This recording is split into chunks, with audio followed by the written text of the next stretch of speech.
Hello everyone. UP TET exam के लिए paper first में हम लोग गणित के सवाल को सॉल्व कर रहे थे।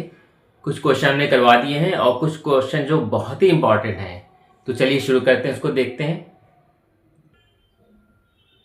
पहला प्रश्न देखते हैं, बहुत ही इंपॉर्टेंट क्वेश्चन है, ध्यान से देखिए। ये लिखा है इसमें, किसी कमरे की चारों दीवारों का क्षेत्रफल 660 मीटर स्क्वायर है तथा लंबाई उसकी चौड़ाई की दुगनी है। यदि कमरे की ऊंचाई 11 मीटर है तो उसकी छत का क्षेत्रफल ज्ञात करें। तो इसमें अगर आप ध्यान से इसको पढ़ेंगे आप तो आपको इसमें दिखाई दे रहा होगा कि किसी कमरे की चारों दीवारों का क्षेत्रफल, मतलब यहाँ पे एक कमरा है और कमरे की जो दीवारें हैं और उनका क्षेत्रफल हमें दे दिया है कितना, 660 मीटर स्क्वायर। तो और एक चीज, खास चीज और कही जा रही है कि लंबाई जो है उसकी चौड़ाई की दुगनी है। तो मान लिया हमने लंबाई, क्या मान लिया, माना लंबाई उसकी चौड़ाई की दुगनी है ना। तो पहले हम चौड़ाई माने, माना चौड़ाई को हमने x मान लिया। ध्यान से देखिए, चौड़ाई की दुगनी कह रहे हैं ना, तो हमने चौड़ाई को x मान लिया। तो लंबाई कितनी हो जाएगी, लंबाई बराबर हो जाएगी उसकी दुगनी यानी 2x हो जाएगी। अब जो कहा जा रहा है चारों दीवारों का क्षेत्रफल, तो इसमें जो एक कमरा है तो चारों दीवारों के क्षेत्रफल का सूत्र होता है, क्या होता है, चारों दीवारों कमरे की, ये कमरे की है, ये कमरे की, इसको साफ समझ लिखते हैं, कमरे की चारों दीवारों का क्षेत्रफल क्या होता है, सूत्र इसका, कमरा है तो कमरा जिस आकार का होता है उसका फॉर्मूला लगेगा 2l + b × h, ये होता है फॉर्मूला इसका। ठीक है, तो क्या होता है चारों दीवारों के क्षेत्रफल का 2l + b × h, ये फॉर्मूला हम लगाएंगे और इसके बाद कैलकुलेट करेंगे। क्या क्या चीजें दी है देखते हैं। सबसे पहली बात तो क्षेत्रफल ही दे दिया है, तो 660 तो यहां रखेंगे बराबर 2lb, l + b है, l + b मतलब l लंबाई 2x प्लस ये कितना है, चौड़ाई x है, इंटू h, h क्या, ऊंचाई, उसकी ऊंचाई हमें पता है 11 मीटर, हमने यहाँ 11 रख दिया। अब हम इसको क्या करेंगे, 660 हमने ऐसे रहने दिया बराबर 2 भी ऐसे रहने दिया और गुणे ये कितना हो जाए 2x और 1x मिलके हो गया 3x, ये 3x लिख दिया इंटू ये 11 हो गया। तो अब हम अगर इसका गुणा कर दें एक साथ तो कितना हो जाएगा, 3 दूनी 6 और ये हो जाएगा 66, 66x ये हो जाएगा। तो x बराबर क्या आ गया, 660/66 आ गया। ठीक है, अब हम इसको काट लेंगे यहाँ पे, तो जब 66 आ गया तो कितना आ जाएगा यहाँ पे, x बराबर हमारा सीधे सीधे ये से कट जाएगा 10, तो ये हमारा x का मान आ गया 10। ठीक है, तो उस छत का क्षेत्रफल निकालना है। ठीक, छत का क्षेत्रफल निकालेंगे तो देखते हैं कैसे निकालते हैं। यहां हमारा x का मान कितना आया था, अभी हमने अभी भी सॉल्व किया, x का मान 10 आया था। तो अब हम इससे चौड़ाई निकाल सकते हैं। चौड़ाई हमारी कितनी मानी थी, x माना था, यानी कि 10 हो गई, 10 क्योंकि यहाँ पे मीटर में चल रहा है तो मीटर लिख देंगे यहाँ पे सीधे सीधे। और लंबाई कितनी हो जाएगी, लंबाई इक्वल टू 2x है, यानी कि 2 × 10 यानी कि 20 मीटर, ये हमारी क्या आ गई, सीधे से लंबाई आ गई। अब जो पूछा जा रहा है कि छत का क्षेत्रफल, बस छत के क्षेत्रफल का सूत्र लगा देंगे। अब अगर आप कोई कमरा है उसकी छत की खाली बात कहें तो क्या होगा इसका सूत्र, उसमें लंबाई होगी और चौड़ाई होगी, लंबाई गुणे चौड़ाई, ये फॉर्मूला लगाएंगे। तो लंबाई हमारी भी पता है 20 सेंटीमीटर, 20 मीटर और चौड़ाई है 10, तो 20 × 200 और क्षेत्रफल है इसलिए मीटर स्क्वायर में लिख देंगे। तो ये इस तरीके से जो हमारा आंसर आ जाएगा 200 मीटर स्क्वायर।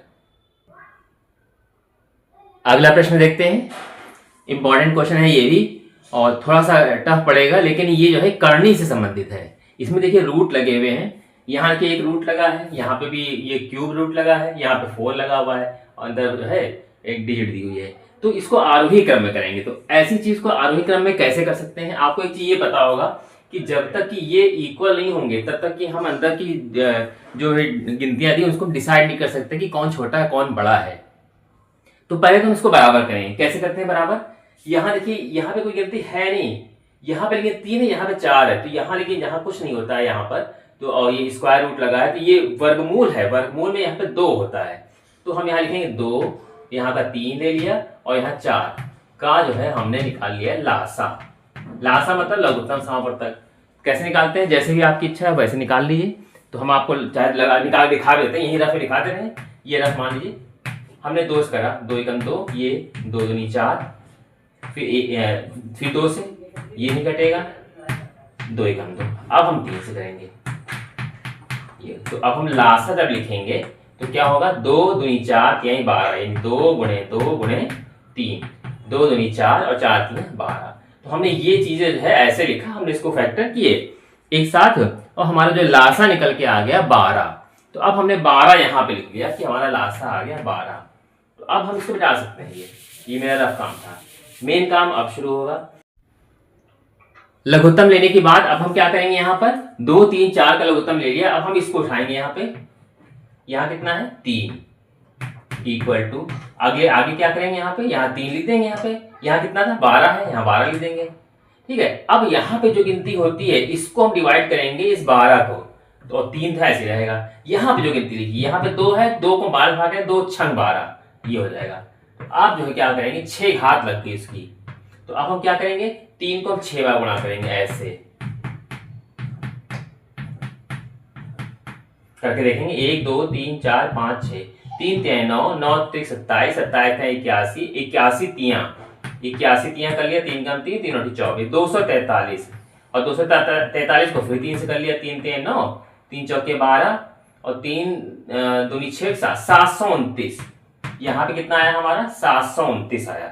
हमने किसको सॉल्व किया, यहाँ पे ध्यान समझ लीजिए, यहाँ पे 2 है, यहाँ पे 12 है, 2 को हमने 12 से भाग के 6 आ गया। तो अब यहाँ 6 पावर लग गई। 3 को 6 बार गुणा करेंगे तो हमारा जाएगा रूट में 12 करके और अंदर क्या आ जाएगा 729।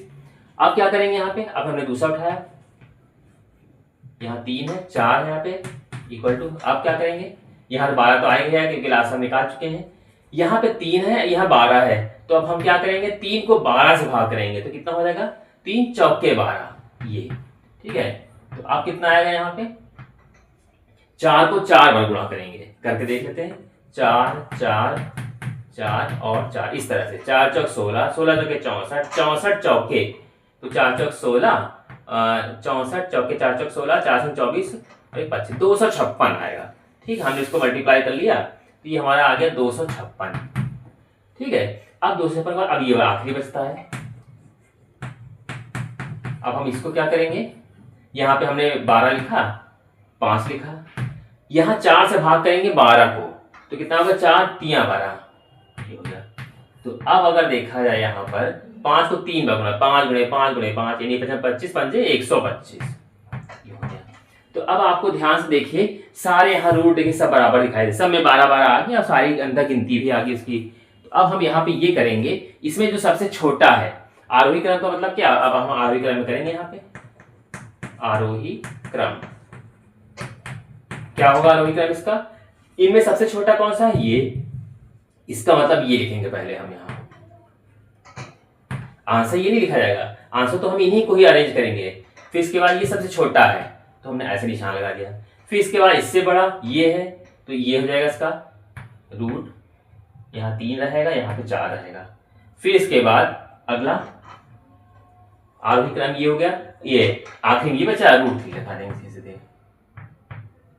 तो ये मेरा इस तरीके से जो है आरोही क्रम इसका बन के आ जाएगा, यही इसका राइट आंसर हो जाएगा।